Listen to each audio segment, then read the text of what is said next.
দ্বিতীয় বিশ্বযুদ্ধের পর থেকে বিশ্ব রাজনীতিতে যে দুটি নাম সবচেয়ে বেশি ভীতি এবং কৌতূহল ছড়িয়েছে তারা হলো যুক্তরাষ্ট্র এবং রাশিয়া। কয়েক দশক ধরে চলে আসা স্নায়ুযুদ্ধ শেষ হলেও আধিপত্যের লড়াই এখনও থামেনি। বিশেষ করে সাম্প্রতিক ইউক্রেন পরিস্থিতিকে কেন্দ্র করে এই দুটি পরাশক্তি আবারও মুখোমুখি অবস্থানে। কিন্তু প্রশ্ন হলো, যদি সত্যিই বড় কোনো যুদ্ধ বাঁধে তবে কার পাল্লা ভারী হবে? প্রযুক্তির দিক থেকে যুক্তরাষ্ট্র এগিয়ে, নাকি ট্যাঙ্ক আর কামানের শক্তিতে রাশিয়া ধ্বংস করে দেবে সব?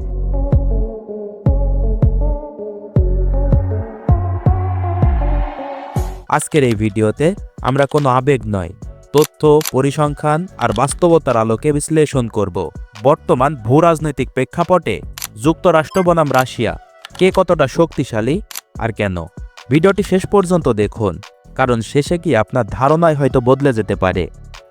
আধুনিক যুদ্ধে প্রথম এবং প্রধান জ্বালানিই হলো টাকা। যে দেশের পকেটে টাকা বেশি, সেই দেশের সরঞ্জাম তত শক্তিশালী এবং উন্নত। এখানে যুক্তরাষ্ট্র রাশিয়ার চেয়ে অনেক এগিয়ে। যুক্তরাষ্ট্রের বার্ষিক প্রতিরক্ষা বাজেট প্রায় $962 বিলিয়ন, আর রাশিয়ার বাজেট মাত্র $150 মিলিয়ন আশেপাশে। অর্থাৎ যুক্তরাষ্ট্র রাশিয়ার চেয়ে 5 গুণেরও বেশি অর্থ ব্যয় করে তাদের সামরিক খাতে। এই বিশাল অর্থ যুক্তরাষ্ট্রকে প্রযুক্তিতে শ্রেষ্ঠত্ব বজায় রাখতে সাহায্য করে। যুক্তরাষ্ট্রের কাছে মোট যুদ্ধবিমান আছে 13,362টি, যার মধ্যে রয়েছে বিশ্বের সবচেয়ে উন্নত স্টিল ফাইটার জেট F-35 এবং F-22।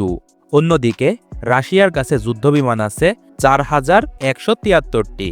সংখ্যায় কম হলেও রাশিয়ার বিমানগুলো গতির জন্য পরিচিত। বিশেষ করে তাদের সুকোই সু এবং মিগ সিরিজের যুদ্ধবিমানগুলো আকাশযুদ্ধে অত্যন্ত পারদর্শী। কিন্তু প্রযুক্তির বিচারে মার্কিনদের আকাশ প্রতিরক্ষা এবং রাডার ফাঁকি দেওয়ার ক্ষমতা অনেক বেশি।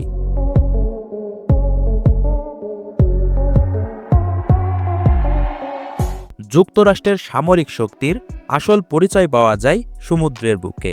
তাদের রয়েছে 11টি সুপার ক্যারিয়ার বা বিমানবাহী রণতরী। এই এক একটি ক্যারিয়ার যেন ভাসমান এক একটি দ্বীপ, যেখান থেকে শত শত বিমান হামলা চালাতে সক্ষম। মজার ব্যাপার হলো, রাশিয়ার বিমান বাহিনীর রণতরী আছে মাত্র একটি। শুধু তাই নয়, সমুদ্রের লড়াকু জাহাজ ডেস্ট্রয়ারের ক্ষেত্রেও যুক্তরাষ্ট্র অনেক এগিয়ে। তাদের ডেস্ট্রয়ার আছে 92টি, যেখানে রাশিয়া, চীন এবং জাপান এই তিনটি দেশের মোট ডেস্ট্রয়ারের সংখ্যা যোগ করলেও যুক্তরাষ্ট্রের সমান হয় না। তবে রাশিয়ার সাবমেরিন বা ডুবোজাহাজের বহর অত্যন্ত শক্তিশালী এবং তারা পরমাণু অস্ত্রবাহী টর্পেডো দিয়ে মুহূর্তেই বড় কোনো জাহাজ ধ্বংস করার ক্ষমতা রাখে।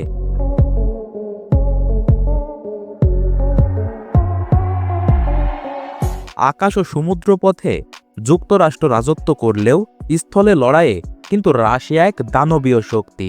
রাশিয়ার ট্যাঙ্কের সংখ্যা 12,420টি আর যুক্তরাষ্ট্রের 5,884টি। এখানে যুক্তরাষ্ট্রের চেয়ে রাশিয়ার প্রায় দ্বিগুণ ট্যাঙ্ক রয়েছে।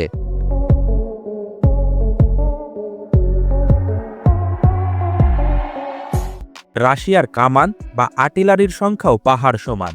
রাশিয়ার কাছে আর্টিলারি আছে প্রায় 7,571টি। সোভিয়েত আমল থেকেই রাশিয়া স্থল লড়াইয়ে বিপুল গোলাবারুদ মজুত করার রীতি মেনে চলে। বিশেষজ্ঞরা মনে করেন, সমতলের লড়াইয়ে রাশিয়ার ট্যাঙ্কের বহর থামানো যে কোনো দেশের জন্যই দুঃস্বপ্ন হতে পারে। অস্ত্রের পাশাপাশি মানুষের সাহসও যুদ্ধের ফলাফল বদলে দেয়। যুক্তরাষ্ট্রের স্বয়ংক্রিয় সৈন্য সংখ্যা প্রায় 12,81,900 জন। এছাড়া তাদের রিজার্ভ ফোর্স আছে 8 লাখেরও বেশি। অন্যদিকে রাশিয়ার স্বয়ংক্রিয় সৈন্য সংখ্যা 8.5 লাখ এবং রিজার্ভ আছে প্রায় 2.5 লাখ। তবে মনে রাখতে হবে, রাশিয়ার রিজার্ভ সৈন্য সংখ্যা নিয়ে নানান বিতর্ক আছে এবং জরুরি প্রয়োজনে তারা বিপুল পরিমাণ সাধারণ মানুষকে যুদ্ধের জন্য ডাকার আইনি ক্ষমতা রাখে।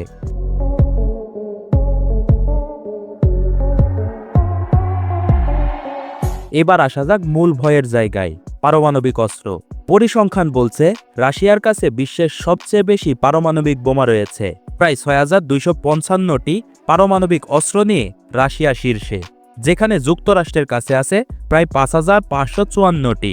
এছাড়াও রাশিয়ার হাইপারসনিক মিসাইল, যা শব্দের চেয়েও 5 থেকে 10 গুণ বেশি গতিতে চলতে পারে, তা বর্তমানে যুক্তরাষ্ট্রের যে কোনো ডিফেন্স সিস্টেম ভেদ করতে সক্ষম বলে দাবি করা হয়। তবে যুক্তরাষ্ট্র তাদের গোপন প্রজেক্ট এবং সাইবার যুদ্ধ কৌশলে অবিশ্বাস্য রকমের শক্তিশালী। তাহলে কে বেশি শক্তিশালী? সামরিক সরঞ্জাম এবং বাজেট হিসেবে যুক্তরাষ্ট্র 1 নম্বরে থাকলেও রাশিয়ার বিশাল ভূখণ্ড, প্রাকৃতিক সম্পদ এবং ধ্বংসাত্মক পারমাণবিক ক্ষমতা তাদেরকে অপরাজেয় করে তুলেছে। তাই বলাই যায়, যদি সরাসরি যুদ্ধ বাধে তাহলে কেউ কাউকে হারাতে পারবে না, কারণ দুই দেশের লড়াই মানেই হবে তৃতীয় বিশ্বযুদ্ধ এবং মানব সভ্যতার ধ্বংস। তাই সামরিক শক্তির এই প্রদর্শনী আসলে যুদ্ধের জন্য নয়, বরং পরস্পরকে চাপে রেখে নিজেদের স্বার্থ হাসিল করার এক বিশাল দাবার চাল। প্রযুক্তি বনাম জনশক্তি, এ লড়াইয়ে কে শেষ পর্যন্ত টিকে থাকবে? কমেন্ট বক্সে আপনার মতামত জানান। ভিডিওটি ভালো লাগলে লাইক দিন। এই ধরনের আরও তথ্যমূলক ভিডিও পেতে আমাদের চ্যানেলটি সাবস্ক্রাইব করুন। ধন্যবাদ।